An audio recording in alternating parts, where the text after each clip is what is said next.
संत समागम हरि कथा तुलसी दुर्लभ दोए, सुत दारा अरु लक्ष्मी पापी के भी होए। तो संतों का समागम लगा है, हरि कथा भी है और देश के सामने वो पल आ गया है जिसका इंतजार सदियों से हो रहा था। रामलला की प्रतिष्ठा होने वाली है, लेकिन इन सब के बीच राजनीति भी हो रही है और कम लोग हैं इस देश में जो धर्म पर जितने मुखर हैं, राजनीति में भी धर्म की बात करते हैं और धर्म की लाइन पर वो किसी को बख्शते नहीं है अगर कोई गलत ट्रैक पर जा रहा है। और एक ऐसे ही व्यक्तित्व हमारे साथ हैं, अंतर्राष्ट्रीय कथावाचक देवकीनंदन ठाकुर जी महाराज, जो धर्म रत्न भी हैं और राम के साथ साथ कृष्ण की बात को भी मजबूती से कह रहे हैं। महाराज जी, बहुत स्वागत है आपका एबीपी न्यूज में। अवधेश जी का अवध में बहुत बहुत स्वागत है। धन्यवाद महाराज जी। महाराज जी, जब हम मानस को पढ़ते हैं तो उसमें कहा गया है कि एक निमिष सरयू बसे तुले ने तुलसीदास के, मतलब पलक झपकते हुए सरयू के आप दर्शन कर लें तो आपको जो पुण्य मिलता है उसकी कोई कल्पना की नहीं की जा सकती। उन सब के बीच एक तरफ तो राम भक्त रामलला के दर्शन की तैयारी कर रहे हैं, दूसरी तरफ कुछ लोग हैं जो न आने की शपथ खाए बैठे हैं। कैसे देख रहे हैं आप जैसे धर्म रत्न? देखिए अवधेश जी, मैं एक बात मानता हूं कि जिन लोगों का मन है वो आए, जिनका मन नहीं है उन्हें कोई जबरदस्ती तुम ला नहीं सकते। लेकिन जैसे आपके घर में कोई फंक्शन है और आपके घर में आपने सबको निमंत्रण दिया और एक ने कह दिया मैं नहीं आऊंगा तुम्हारे घर में, वो ठीक है मत आओ, आपकी मर्जी, आपको खींच के थोड़ी ला सकते हैं। लेकिन जब आपके घर में उत्सव होगा तो मैं नहीं आऊंगा, सिंपल सा बात है। तुम राम के उत्सव में नहीं आओगे, राम तुम्हारे उत्सव में नहीं आएंगे। अब ये सोचने वाली बात है कि राम जब तुम्हारे उत्सव में नहीं आएंगे तो राम के बिना उत्सव कैसा होगा। अच्छा, कितना बड़ा उत्सव है आप लोगों के लिए? आजादी के बाद का 75 सालों में सबसे बड़ा सनातनियों का अगर कोई दिन है तो 22 जनवरी। आजादी 47 में मिली थी, वो थी देश को आजादी।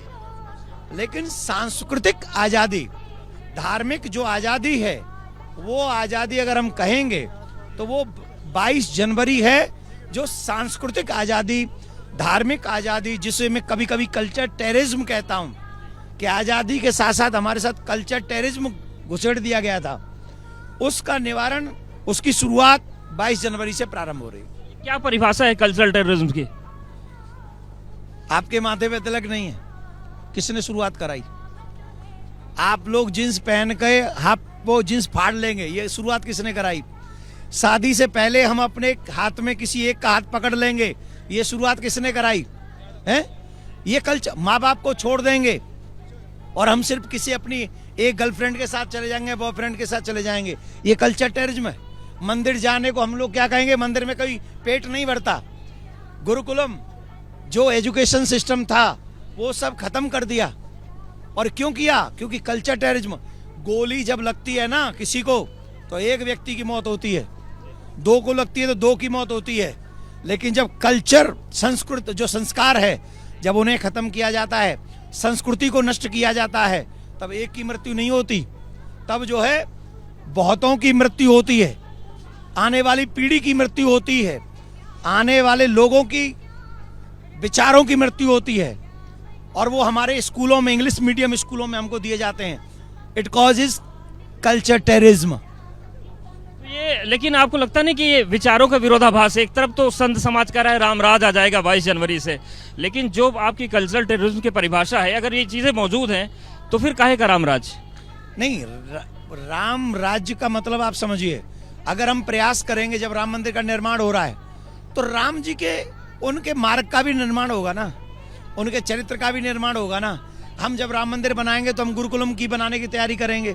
गुरुकुलम में हमारे बच्चों को इंग्लिश भी पढ़ाई जाएगी, संस्कृत भी पढ़ाई जाएगी, हिंदी भी पढ़ाई जाएगी, जिससे इस एजुकेशन का फल क्या होगा?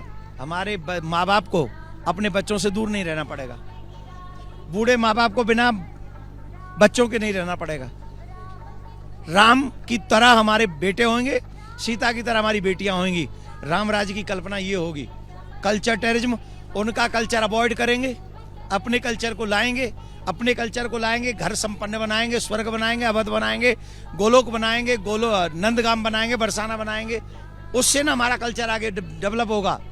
लेकिन जब दूसरों के कल्चर के अवॉइड करेंगे तो जो सेक्युलर परिभाषा है जो हमारा भारतीय संविधान है, वो सेकुलर होने की बात करता है, तो उसको चोट नहीं लगेगी? क्यों लगेगी? कुछ भी नहीं। कौन कहता है कि कौन सा कल्चर ऐसा है जो ये कहता है कि बच्चे माँ बाप के बिना रहें? कौन सा कल्चर ऐसा है कि जहां पर ये कहता है कि ये अपनी पत्नी को छोड़ दो? कौन सा कल्चर ऐसा है जो अच्छा हो कहा जाएगा कि अपने 4 बच्चों को छोड़ के तीसरी के साथ भाग जाओ? ये कल्चर भारत का नहीं हो सकता और हमें वो कल्चर नहीं चाहिए। हम कहते हैं अच्छी अच्छी चीजों को सब जगह सम्मान करो और बुरी जगह जहां है वहां से अवॉइड कर दो। यही है राम राज्य। कांग्रेस ने साफ तौर से मना कर दिया है आने से, हालांकि अभी आए थे 2 दिन पहले, वो स्नान करके गए। अखिलेश यादव कह रहे हैं कि हम 22 के बाद आएंगे, शरद पवार ने भी कहा हम 22 के बाद आएंगे।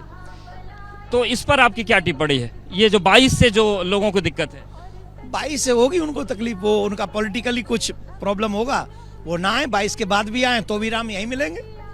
यहाँ से ऐसा नहीं 22 के बाद राम जी कहीं चले जाएंगे, यहाँ आएंगे। सनातनी होने के बाद आप राम का अपमान नहीं करिए, राम का सम्मान कीजिए, कृष्ण का सम्मान कीजिए। तो आप सनातनी है, 22 को नहीं आ रहे मत आओ, 23 को आ जाओ, 24 को जब आ जाओ तब ठीक। तो क्या ऐसा भी है कि जो 22 को आएगा संत समाज 24 का आशीर्वाद उसी को देगा? नहीं, ऐसा देखो ये पॉलिटिकल इश्यू है, मैं इस विषय में नहीं जाना चाहता। मैं सिर्फ इतना कहूंगा, जो राम का नहीं वो किसी काम का नहीं। आप किसी भी पार्टी में हो, राम का कृष्ण का सम्मान करो, भारतीय परंपरा का सम्मान करो, सनातनी संस्कारों का सम्मान करो, हमारे इतिहास हमारे पुराणों का सम्मान करो। नहीं करोगे, राम का विरोध करने पर किसी का भला नहीं हुआ। इतिहास पढ़ लो, रावण के बराबर विद्वान तो नहीं है आज के कोई भी पॉलिटिकल व्यक्ति हैं, उनके बराबर पावरफुल हैं, रावण के बराबर पावरफुल है। काल को पार्टी से बांध रखा था रावण ने। ये तो वो लोग हैं जो कोरोना के एक आ गया ना, उसी मर जाएंगे। जो कोरोना में मर जाए वो रावण की बराबरी तो नहीं कर सकते ना? कर सकते हैं? नहीं कर सकते। तो जब राम का विरोध रावण ने किया, रावण कौन था? काल को पार्टी से बांधने वाला, वो चल बसा और रहा क्या? रहा न कोई कुल रोव नहीं हारा। राम का विरोध करने से किसी का भला नहीं होगा। राम का विरोध न करें, धर्म का विरोध न करें, पार्टी का विरोध करना है करिए, हमें उससे कोई तकलीफ नहीं। विद्वता की आपने बात की, शंकराचार्य सर्वोच्च पीठ होती है सनातन धर्म में। शंकराचार्य कह रहे हैं कि जो हमारी पद्धति है पौराणिक, जो पूजा उपासना की पद्धति है, उसका पालन नहीं हो रहा है। ये बात खासतौर से पुरी के जो शंकराचार्य उन्होंने खुलकर बोली है। इस पर क्या कहें? क्योंकि इसको कांग्रेस ने और विपक्ष ने मुद्दा बनाया कि जहां शंकराचार्य नहीं जा रहे वहां हम क्यों जाएं। मैं आपको एक बात बता दूं, मैं ये हर एक चैनल पे मैंने यही बात बोली, शंकराचार्य भगवान के किसी भी बयान पे मैं नहीं बोल सकता। अगर कोई व्यक्ति और बोलेगा तो उसके ऊपर बोल दूंगा, क्योंकि कहाँ शंकराचार्य भगवान, कहाँ मेरे जैसा तुच्छ, तो हम लोगों की वो वैल्यू नहीं है। हम उनके किसी भी प्रश्न का उत्तर दे सके, हम इस लायक नहीं।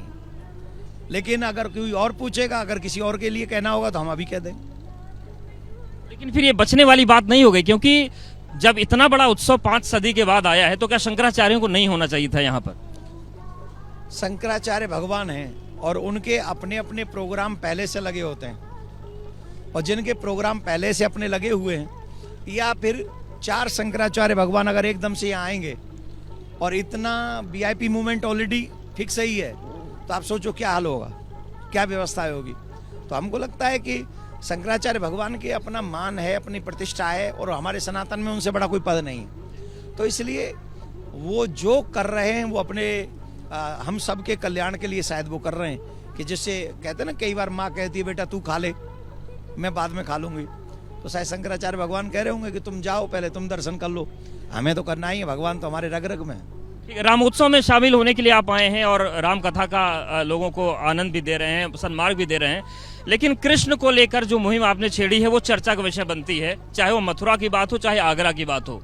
वो लड़ाई कहाँ तक है? क्योंकि हमने अभी सोशल मीडिया पर कल ही पढ़ा कि घनश्याम हम आएंगे माखन वहीं खिलाएंगे। तो ये क्या नई मुहिम चल रहे हैं आप? घनश्याम हम आएंगे, माखन वहीं खिलाएंगे, मंदिर वहीं बनाएंगे, और तब हमारे कान्हा बंसी बजाएंगे। तो इसमें कोई संशय नहीं है, कान्हा आएंगे, बंसी बजाएंगे और माखन खाएंगे। अभी आज डेट थी जामा मस्जिद पे, और मुझे अभी इंफॉर्मेशन मिली है कि उन्होंने, विपक्ष ने एक एप्लीकेशन डाली थी कि आप ये कोर्ट को अधिकार नहीं है सुनवाई करने का, इस जगह की सुनवाई करने का कोर्ट को अधिकार नहीं है। तो मुझे अभी पता ये चला है, बाकी ब्यौरा बाद में समझूंगा, उन्होंने कहा है कि नहीं, उनकी वो याचिका जो थी वो खारिज कर दी है उन्होंने। तो इसका मतलब है वो केस सुनवाई में जाएगा और फिर उस पर निर्णय भी होगा। और अभी जो हमने एसआई की सर्वे की बात की है उस पर सुनवाई आगे होगी। तो ये जो सर्वे की बात है, आपको लगता है कि ज्ञानवापी में जिस तरीके से, खैर जो एएसआई की रिपोर्ट है वो तो सार्वजनिक नहीं हुई, लेकिन जो कोर्ट कमिश्नर ने किया था वो जो तस्वीरें निकल कर सामने आया था, आपको लगता है कि ये सर्वे बहुत कुछ तय कर देगा? नहीं, अवश्य, क्यों नहीं करेगा, ये क्यों नहीं करेगा सर्वे। भाई आप और हम जब दो बात, मैं और आप इस पे लड़ रहे हैं कि मेरा है कि मेरा है, तो इसका निर्णय कौन करेगा? कोई थर्ड पर्सन करेगा। और इसकी जांच होगी कि ये तुम्हारे तन पे था तो इसका थोड़ा सा चेक कर लेते हैं, तुम्हारा था तुम्हारे कर लेते हैं। तो अगर हम कह रहे हैं कि कृष्ण जन्मभूमि अथवा यहाँ अगर कहीं कोई प्रॉब्लम है तो एसआई सर्वे होगा तो पता चल जाएगा। अगर नहीं होगा तो बात तुम्हारी विजय, और हो गया तो हमारी विजय। तो उसमें बुराई क्या है? आपने तो काशी की ज्ञानवापी की जांच भी पब्लिकली नहीं होने दे रहे, तो इसका मतलब क्या है? दाल में कुछ काला है। मथुरा में तो पूरी दाल ही काली है। हाँ बताएं। कुछ लोग आपसे बहुत नाराज हैं, वही कह रहे हैं कि महाराज जी ने बोल दिया कि सीढ़ी के नीचे भगवान को दबा दिया, सबूत कुछ है नहीं। हम बहुत नाराज हैं आपसे। हम पे सबूत नहीं, हम पे बिना सबूत के कोर्ट सुन लेगा? ये कोई टीवी चैनल थोड़ी है कि कोई भी इंटरव्यू देके निकल गए कोई। अरे भाई वो कोर्ट है, वहां पहले सबूत दिखाओ, उसके बाद में वो स्वीकार करेंगे कि सुनना है कि नहीं सुनना है। अगर देवकीनंदन झूठ बोल रहा है तो सारे मुसलमान इतिहासकार झूठे हैं। जिस तथ्य को मैं लेके जा रहा हूं वो माजरे आलमगिरी, ठीक, कौन था वो जिसने लिखी? मुश्ताक अली खान। देवकीनंदन ठाकुर जी नहीं, अवधेश कुमार शर्मा नहीं, फलाने जी नहीं, ढिमके सिंह नहीं, अग्रवाल नहीं, गर्ग नहीं, वर्मा नहीं, कश्यप नहीं, यादव नहीं, खान। कौन? खान। अब भैया आज के मुसलमान अगर खान पे भी विश्वास न करें तो फिर देवकीनंदन का कोई दोष नहीं है। उन्हें गुस्सा खान पे आना चाहिए, देवकीनंदन पे नहीं। मुश्ताक अली खान ने लिखा है 60 नंबर पेज पे, 91 पेज पे, 92 पेज पे, गूगल पे उपलब्ध है वो किताब। और अंग्रेजी शासन काल में एक कलेक्टर हुए थे उस समय, उन्होंने भी किताब लिखी है मथुरा, उसमें भी सबूत है। एक है MS ग्राउस ने लिखी है।